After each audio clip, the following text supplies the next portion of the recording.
Hello friends, नमस्ते। आज focus on ambition में हम बात करेंगे हवा महल की। आप यकीनन जयपुर गए होंगे और आपने हवा महल भी देखा होगा, मगर क्या आपको पता है कि इसका रोचक इतिहास क्या है? जी हाँ, हवा महल से कुछ ऐसे दिलचस्प तथ्य जुड़े हुए हैं जिनके बारे में जानकर आप भी ताज्जुब में पड़ जाएंगे। तो चलिए आपको बताते हैं ऐसे ही कुछ अनोखे तथ्य।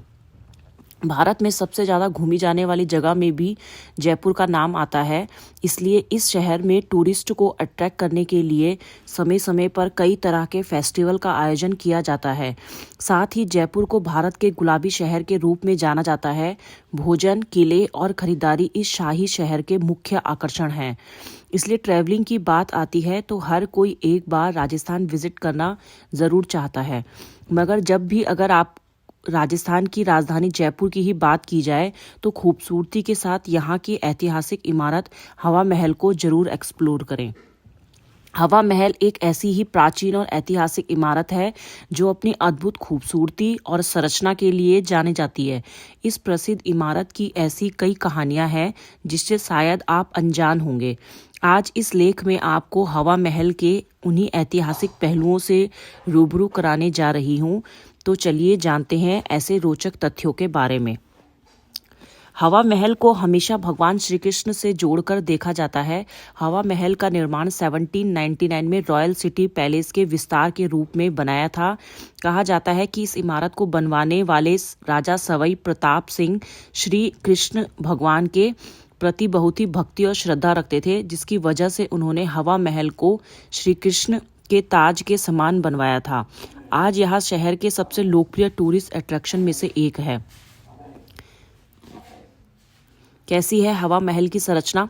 इस संरचना के डिजाइन के पीछे मूल उद्देश्य यह था कि शाही दरबार की महिलाएं जो बाहर नहीं जा सकती थी, वे सड़कों पर होने वाले नाटकों को यहां से देख सकती थी।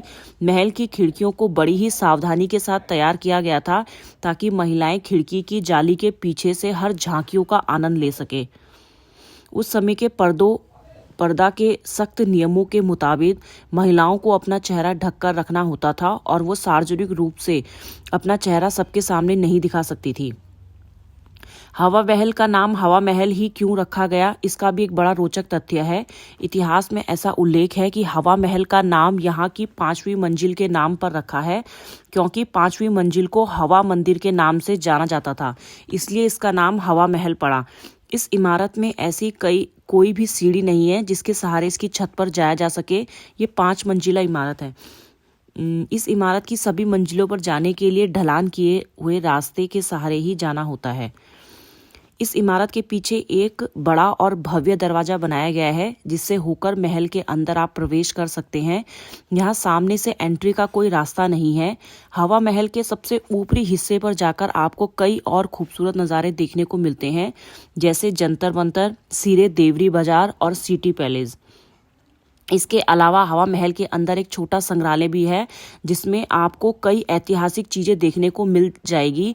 तो अगली बार जब भी गुलाबी शहर यानी जयपुर जाने का प्लान बने तो इस गुलाबी इमारत को देखने ज़रूर जाए।